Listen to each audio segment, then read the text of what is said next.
The NFL trade deadline came and went, and the Patriots ended up making 0 trade moves by the deadline. I was kind of surprised because I thought they would at least move a few players, but Diana Rossini did confirm the Patriots were receiving calls on Devon Godchild, KJ Osborne, Kyle Duggar, and Kendrick Bourne. Ultimately, the only move New England made was send Josh Uche to the Chiefs. So I'm very glad they decided to keep the defensive threats in Duggar and Godchild, and it looks like we're going to run with 7 receivers moving forward. So that's all the updates I have for you guys on the trade front, but I have several injury updates I need to get to you guys here on Patriots Today by Chat Sports. I'm your host, Allie Barefoot, and there have been 3 players that we have been watching all season long since the preseason on what we think could possibly help the Patriots win some ball games and who we think could help the Patriots win some ball games. So let's go ahead and start off with the guy that has unfortunately been injured for quite some time. We're going to talk about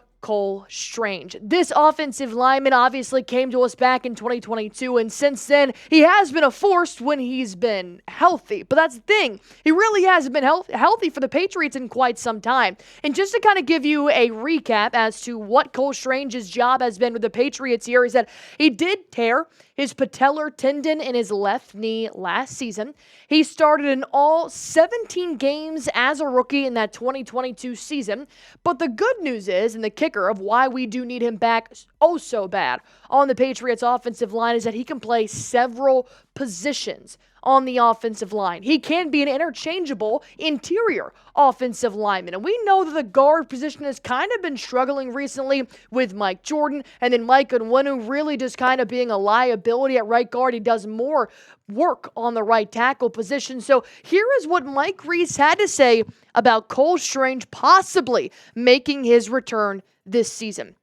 Offensive lineman Cole Strange, the Patriots' 2022 first-round pick, is in the home stretch of his rehabilitation from a torn patellar tendon, and there have been no setbacks, according to a team source. So while there is no definitive timeline for a return just yet, I think the key word here is no setbacks. The last thing you want is to go through this rehabilitation process and then just not look like you're getting better. I mean, it's the first round pick we're talking about, and Cole Strange was a big-time player for us back in 2022, and I do think if you mix him in here with this offensive line at some point this season, obviously with no timetable to return, it's going to be a little bit tough here, but if you do add back Cole Strange, I would personally stick him right there at that left guard position. Why left guard? Because I do think Mike Onwenu does his best job on the right side, and you could possibly add back in Kaden Wallace at right tackle, but I'll talk about that a little bit more here on the back half of this show. So ultimately, adding Cole Strange back would be a huge asset to the offensive line. We don't have a set date for when he's going to start his practice up just yet, but if you guys want the Patriots to be fully healthy, do one thing for me and go on ahead and hit that like button for me. This will be the pinned comment on today's show. You guys are about to get a hit with the YouTube ad break, so go on ahead and hit that like button, and we'll be right back. Number 2, let's talk about the defensive side here. Christian Barmore. Barmore is a really unfortunate case for the Patriots that have just been struggling on defense. We knew they got rid of Matthew Judon in a trade earlier this year, and then once the season started, you lost Juwan Bentley due to injury. You lost Jabril Peppers to an arrest. So obviously the defense has been struggling, but here's what you need to know about Christian Barmore and why this one really, really stings is because this was out of his control. Not every injury is out of the player's control, obviously, but being diagnosed with blood clots, not to mention on his 25th birthday, that's a really scary diagnosis. This is not something to take lightly. And with an injury like this or a diagnosis like this, there really is no certain timetable because it just depends on how the human body will get rid of that blood clot and he can go back to living a normal life. Plus, you do have to take a lot of blood thinners in order to do this. So Christian Barmore, diagnosed with blood clots, he did sign his $92 million 4-year extension in April, which I think is well-deserved, and he led New England last year in sacks. The Patriots have been sorely lacking in the sack department this year, and I'm going to tell you the injury update on Christian Barmore in just 1 second, but first things first, I got to give a huge shout out here to our sponsor, Game Time. Game Time is the only place you guys should go to get tickets to any sporting event, comedy show, concert, or maybe even a theater experience. I only use Game Time because I know when I go to Game Time, I'm getting the lowest price guaranteed. I know that I am picking my seats on top of Game Time Picks. That makes getting tickets to your favorite teams play live even easier. Game Time Picks actually filters out all the fluff to show you only incredible deals on great seats, so you don't have to waste time searching through thousands and thousands of tickets. And once I find a seat that I do like, I love being able to click into it and also getting a 180 panoramic view from my seat before I buy my ticket. That way I know I'm not too close to the restroom. I know I'm not going to have a pole in front of me, and I know where the nearest concession stand is to get more beer. So if you guys want to have that same asset, well, Game Time's got it all for you. If you guys want to go on ahead and get started, it's super easy. All you have to do is download the Game Time app, create an account, and use code CHATSPORTS for $20 off your first purchase. Terms apply. Again, create an account and redeem code CHATSPORTS for $20 off. Download Game Time today. What time is it? It's game time.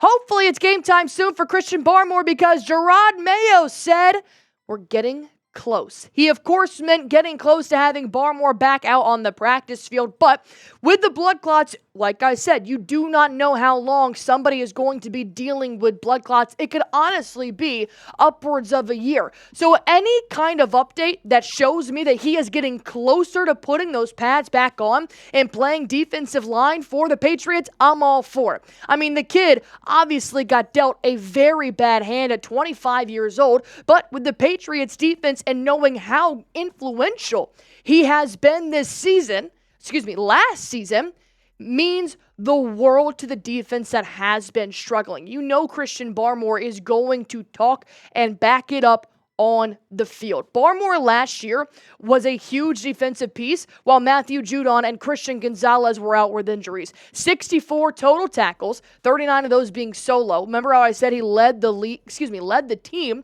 with 8.5 sacks? 13 tackles for loss, not to mention the guy can get up 6 passes deflected as well. I think Christian Barmore automatically becomes one of your best defensive players if he does come back to the team this season. And I don't want to throw shade to anybody that has been playing on that 3-4 front for New England, but Devon Godchild, he obviously has done his role. He's been a very vocal leader, hyping up both sides of the football. He has been a headhunter when it comes to finding quarterbacks. But Keion White really started off this season strong, where I thought, hell, maybe we don't need Barmore for quite some time because we've got a player like Keion White that is sacking everybody under the sun. But then that just kind of dropped off. The pressure's still there. He's still adding pressure to every quarterback that he meets, but I think Barmore is a player you're really missing in the pass rush, in the run defense as well. So I think you could possibly get back a huge asset here at some point this season. And last but not least, let's go back to the offensive line, and we're going to talk about Caedan Wallace. Kaden Wallace, obviously the rookie that we picked up here in the 3rd round. He had a strong showing to start off this season, but he did get injured here a little bit after week 4. So what you guys should know about Caden Wallace is that he was placed on IR after the 49ers lost ahead of the Miami Dolphins game, which was week 5. He's been dealing with that ankle injury. It's kind of just been a pest that keeps lingering around Wallace's return, because the IR when he was placed, week 4 was 6 weeks ago. So we do think that Caden Wallace may have endured some kind of setback. This is just me speculating because the IR is just for 4 weeks. So if he wasn't ready to come back in that 4-week time period, then you can't tell me that ankle is 100% ready to go. And he was a very influential piece here at left tackle. He was rotating in and out with Verdarian Lowe that I do think helped Verdarian out because he'd been dealing with some injuries as well towards the beginning of the season. So what's going on with Caden Wallace? When can we see the rookie back in action? Cole Strange is on track to return, but he also paired in Cole Strange with Caden Wallace, saying that he's kind of on the same timeline as Cole Strange is, which a little bit unfortunate because we don't know what that timeline is, but it does look like he is progressing. With injuries, it's tough to give a timeline, but the Patriots are expected to get both back this season. Will it be week 17? We're not sure, but I'll take that over 2025 debut. And when you look at somebody like Kaden Wallace, he did actually make a good start to this season in terms of PFF grades and a struggling offensive line. Overall, his PFF grade is 55.1.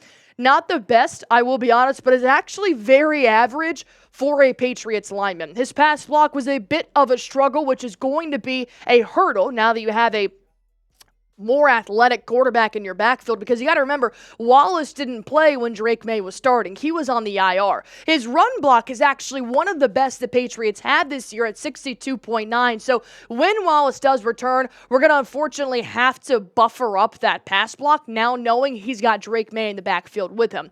But here's what a possible offensive line can look like with all three of these beautiful guys back in action and fully healthy. Verdarian Lowe at left tackle. Cole Strange, which this is just my idea of a possible offensive line. Cole Strange you can put on right or left side. I like Ben Brown at center, to be honest. Mike Onwenu does his best work on the inside. And then Kaden Wallace, knowing that he played left tackle, but Verdarian Lowe is healthy and ready to go, well, I want to see what Kaden Wallace can do here at right tackle as well. Once again, I know it's been a long season. I know it hasn't been, the season that we really want the Patriots to have. But if you guys just want them to be fully healthy, do one thing for me and hit that thumbs up button. It helps a lot here on this channel. And we know Patriots, if they ever get to see this video, they would appreciate it as well. As always, go on ahead and hit that sub button for me. I had videos prepared to make today in case a trade happened, but looks like we're going to roll with the same 53 guys we've had since the beginning of the season, but hopefully adding some healthier players to that roster very soon.